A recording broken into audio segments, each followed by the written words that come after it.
പക്രു ചേട്ടനോ?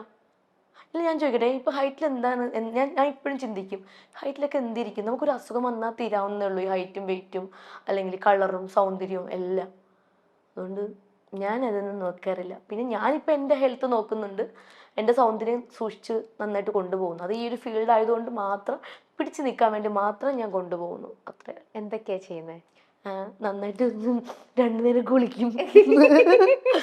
കുളിക്കും. 2 നേരം ഒന്നും കുളിക്കത്തില്ല ചേച്ചി, ഉള്ള കാര്യം പറയല്ല. മുടി നമ്മൾ ഡെയിലി കുളിച്ചു കഴിഞ്ഞാൽ നമ്മളെ മുടി കൊഴിയുമെന്ന് ഞാൻ പഠിച്ചു.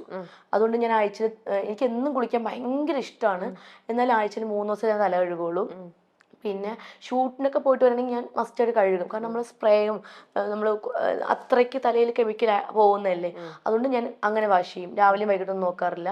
പിന്നെ വീട്ടിൽ നിൽക്കുന്ന ഒരു ആഴ്ച ഫുള്ളും വീട്ടിൽ നിൽക്കുന്ന ദിവസങ്ങളാണെങ്കിൽ ആഴ്ചയിൽ 2 ദിവസം 3 ദിവസം മാത്രമേ ഞാൻ തല കഴുകൂ. നന്നായിട്ട് ഹോട്ട് ഓയിൽ ചെയ്ത് സ്പാ കൊടുത്ത് അങ്ങനെ. സ്പാ ഇന്ന് ചെയ്യുകയാണെങ്കിൽ ഞാൻ ഒരാഴ്ചത്തേക്ക് തല കഴുകത്തില്ല. നല്ല സ്മെല്ലല്ലേ ആ സ്പായുടെ മണം. എൻ്റെ പൊന്നെ, ഭയങ്കര സ്മെല്ല്. നല്ലതാ. എനിക്കങ്ങനെ മുടി ഭയങ്കരമായിട്ട് വളർന്നായിട്ട് തോന്നിയിട്ടുണ്ട്. എൻ്റെ മുടി കണ്ടില്ല. ഓ, ഇതാണ് മുടിയുടെ രഹസ്യം. അല്ല, എനിക്ക് ഡെയിലി കുളിച്ചപ്പോൾ ഉള്ള പ്രശ്നം എന്ന് വെച്ചാൽ മുടി എന്നും കൊഴിയും. പ്രത്യേകിച്ച് ഞാൻ ഈ ട്രിവാൻഡ്രത്ത് വഴയില താമസിച്ചപ്പോൾ അവിടെ വെള്ളം ഇച്ചിരി മോശമല്ലേ. അപ്പോൾ എനിക്ക് മനസ്സിലായി കിണറ്റിലെ വെള്ളവും പൈപ്പിൽ നിന്ന് പറഞ്ഞ വെള്ളത്തിലും വ്യത്യാസം എന്താണെന്ന്. അതുകൊണ്ട് ഞാനിപ്പോൾ ആഴ്ചയിൽ 3 ദിവസം തല കഴുകും, ദിവസം 2 നേരം മേല് കഴുകും. അങ്ങനെയൊക്കെ 3 നേരം കിട്ടണമെങ്കിൽ അങ്ങനെ. പിന്നെ നല്ല ഭക്ഷണങ്ങൾ കഴിക്കും, നന്നായിട്ട് വെള്ളം കുടിക്കും. 3 ലിറ്റർ വെള്ളമെങ്കിലും കുടിക്കാൻ ഞാൻ ശ്രമിക്കും. അല്ലെങ്കിൽ അമ്മ കുടിപ്പിക്കും, അമ്മ ഉണ്ടെങ്കിൽ അമ്മ കുടിപ്പിക്കും, ചേച്ചി കുടിപ്പിക്കും. ഇവർ 2 പേരാണ്. എനിക്ക് 2 അമ്മമാരാണ് കേട്ടോ, ചേച്ചിയും. ഞാൻ ഇതുവരെ ഞാൻ പറഞ്ഞിട്ടില്ല ഒരിടത്ത്. അവളെ കേൾക്കുമ്പോൾ ഭയങ്കര സന്തോഷം തോന്നും. 2 അമ്മമാരാണ്, അമ്മയും മാളും. മാളു എന്ന് പറയുമ്പോൾ എന്നെക്കാൾ 2 വയസ്സിന് മൂത്തതാണ്. അവളെനിക്ക് അമ്മയെ പോലെ. അവള് ശകാരിക്കുകയും ചെയ്യും, സ്നേഹിക്കുകയും ചെയ്യും. സ്നേഹിക്കാൻ അവൾക്ക് അങ്ങനെ അറിയില്ല. സ്നേഹം കാണിക്കണമെന്ന് അറിയാമോ? അത് ചെയ്യ്, ഇത് ചെയ്യ്, എടി അങ്ങനെ ചെയ്ത് കഴിക്കുക കൊച്ച്, ഇത് ചെയ്യ്, അങ്ങനെ എന്ന് പറഞ്ഞാൽ നല്ലത് പറഞ്ഞിരും. മനസ്സിലായില്ല? അങ്ങനെ. അല്ലാതെ മക്കളെ മോളെ ഒന്നും എന്നെ വിളിക്കാറില്ല, ഉമ്മ പോലും തരാറില്ല എൻ്റെ ചേച്ചി എനിക്ക്. ഇതുവരെ എനിക്കൊരു ഉമ്മ വന്നിട്ടില്ല. പക്ഷെ എനിക്കറിയാം അവൾക്ക് എൻ്റെ ജീവനാണെന്ന്.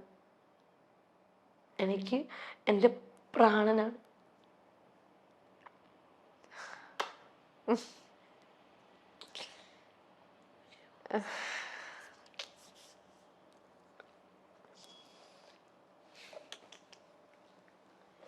അടുത്ത ക്വസ്റ്റ്യൻ ചോദിക്കൂ.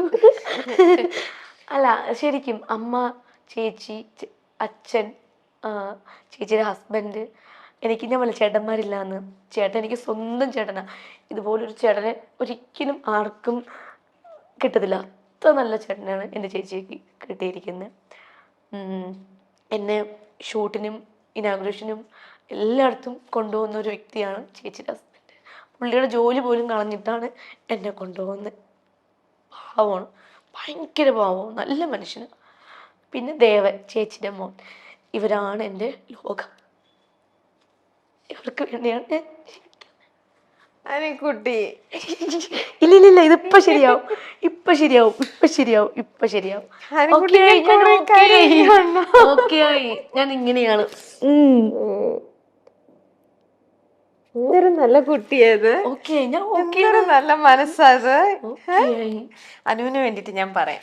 അനുവിന്റെ ചേച്ചി അനുവിനെ ഇനി കാണുമ്പോ ഇതുപോലെ കെട്ടിപ്പിടിച്ച, ഞാൻ എവിടെ ഉമ്മ വേണ്ടേ, ഇവിടെ ഞാൻ എന്റെ ലിപ്സ്റ്റിക് വെച്ച് തരട്ടെ. ലിപ്സ്റ്റിക് ആവോ? ലിപ്സ്റ്റിക് കിട്ടിയിട്ടുണ്ട്.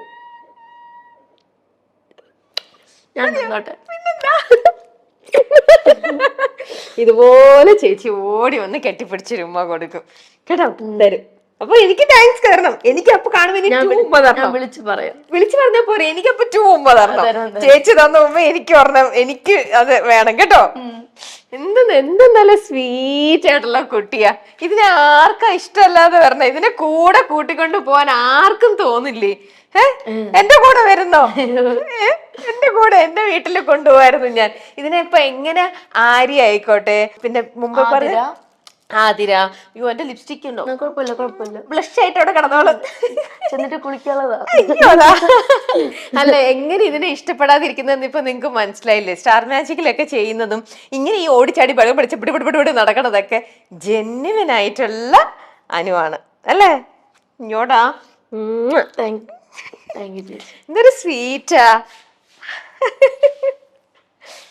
അനു ശരിക്കും അനുവിനെ കാണുമ്പോ അനു ഇതൊന്നും ഫേക്ക് അല്ല, അനുവിന്റെ ഒറിജിനൽ ആണ് അനു ചെയ്യുന്നതും. അങ്ങനെ പറയല്ലേ, എന്താ കരച്ചിൽ വരും. പോട്ടെടാ, നീ ഒറിജിനൽ. സംസാരിക്കാം, നമുക്ക് വേറെ സംസാരിക്കാം. അനുവിനെ ഇപ്പൊ ബിഗ് ബോസിൽ നിന്ന് വിളിച്ച് ഞാൻ പോവും? ബിഗ് ബോസിന്ന് വിളിച്ചു കഴിഞ്ഞാൽ പറ്റുമോ അനുവിന്? നമുക്ക് പറ്റാത്ത എന്താ ഉള്ളേ?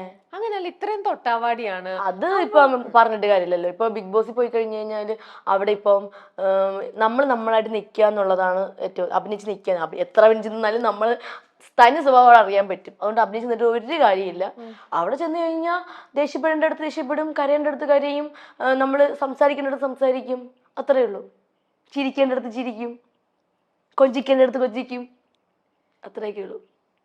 എന്താ ഞാനൊരു കാര്യം പറയട്ടെ, വിശ്വസിക്കോ ഇല്ലയോ എന്നൊന്നും അറിയില്ല. എന്റെ അടുത്ത് ഇന്നലെ രാത്രിക്കാണ് പറയണത് ഇന്ന് അനുവിന്റെ ഇന്റർവ്യൂ ഉണ്ടെന്ന് ഇവിടെ. അപ്പൊ ഇന്ന് രാവിലെ ഞാൻ എന്റെ സ്വപ്നത്തിൽ കണ്ടത് എന്താണെന്നറിയോ?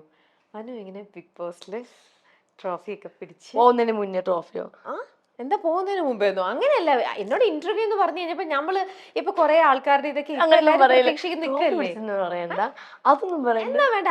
അവിടെ ഉണ്ടെന്ന് അങ്ങ് പറഞ്ഞോ? ആണോ? അങ്ങനെ വിചാരിച്ചു ഞാൻ. പക്ഷെ സ്വപ്നത്തിൽ കണ്ടത് അങ്ങനെയല്ല. പോയില്ലേ ട്രോഫി കിട്ടുള്ളൂ, ചെന്നുണർത്താം അനു ട്രോഫി എന്ന് പറഞ്ഞ് തരുന്നുണ്ടോ? അല്ല, ഞാൻ സ്വപ്നം കണ്ടതാ.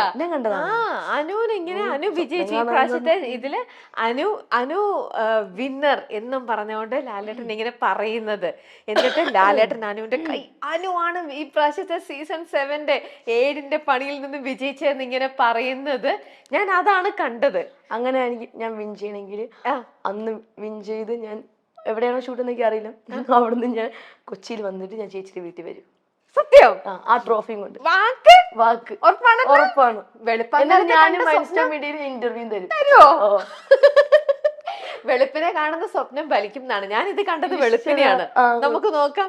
അപ്പൊ ആദ്യം നീ പോവല്ലോ എന്ന് പോലും പറഞ്ഞിട്ടില്ല, അതിനെ പറ്റി ചിന്തിച്ചിട്ടില്ല. എന്തായാലും വിളിക്കണമെങ്കിൽ പോകും, ഫ്രീ ആണല്ലോ ആണല്ലോ, അപ്പൊ പോവും അല്ലേ? അപ്പൊ എന്തായാലും എല്ലാവരും സപ്പോർട്ട് ചെയ്യാം. നീ കപ്പും കൊണ്ടുവരും. അതെനിക്ക് ഞാൻ ശ്രമിക്കും. എല്ലാവരും കപ്പും കൊണ്ട് വരാനാണ് ശ്രമിക്കുന്നത്. ഇനി കപ്പ് കിട്ടിയില്ലെങ്കിൽ ആ ബാത്റൂമിൽ കിടക്കുന്ന കപ്പാണെങ്കിൽ ഞാൻ കൊടുത്തുകൊണ്ട് വരും. ബാത്റൂമിലൊക്കെ ലാലേട്ടൻ തരുന്ന ഗിഫ്റ്റും കൊണ്ട് നേരെ ഏറ്റവും വലിയ ആഗ്രഹം ലാലേട്ടൻ, എനിക്ക് ഏറ്റവും വലിയ എന്താഗ്രഹം, എന്റെ ഏറ്റവും വലിയ ആഗ്രഹം ലാലേട്ടന്റെ അടുത്ത് നിന്നിട്ട് ഈ കയ്യില് ഞാൻ ഈ കയ്യിൽ ആരെങ്കിലും ആവട്ടെ നിന്നിട്ട് പെട്ടെന്ന് ലാലേട്ട ഈ കൈ ആയിരിക്കും പൊക്കണേ. അപ്പൊ ഞാൻ ചെറുതല്ലേ, ഈ കൈ പൊക്കുമ്പോ എനിക്ക് പേടി, പെട്ടെന്ന് ഈ കൈ പൊക്കാതെ എന്റെ തന്നെ പൊക്കണേന്ന് എന്റെ ഏറ്റവും വലിയ ആഗ്രഹം. അപ്പൊ അനുവിന്റെ ഇപ്പത്തെ ഈ ഒരു സോഷ്യൽ മീഡിയ ഇതില് ഈ കയ്യിൽ അനുവിന്റെ കൈ ലിഫ്റ്റ്, ഇപ്പഴത്തെ കയ്യിൽ ആരാവണം? അനുവിന്റെ ഒരു ടൈറ്റ് ആയിട്ട് ഒരു കോമ്പറ്റീറ്റർ ആയിട്ട് സ്റ്റാർ മ്യൂസിക് കയറി വരും. അവിടെ ബിഗ് ബോസ് നന്നായിട്ട് പെർഫോമൻസ് ചെയ്യുന്ന കണ്ടന്റ് കൊടുക്കുന്ന ആള് തന്നെ ആയിരിക്കണം ഇവിടെ. എന്നാലും ആരൊക്കെ ഇപ്പത്തെ ഈ സോഷ്യൽ മീഡിയയിൽ തരംഗമായിട്ട് രേണു സുധി ഭയങ്കര തരംഗമായിട്ട് നിക്കില്ല ഇപ്പത്തെ സോഷ്യൽ മീഡിയയില്. രേണു ആണോ?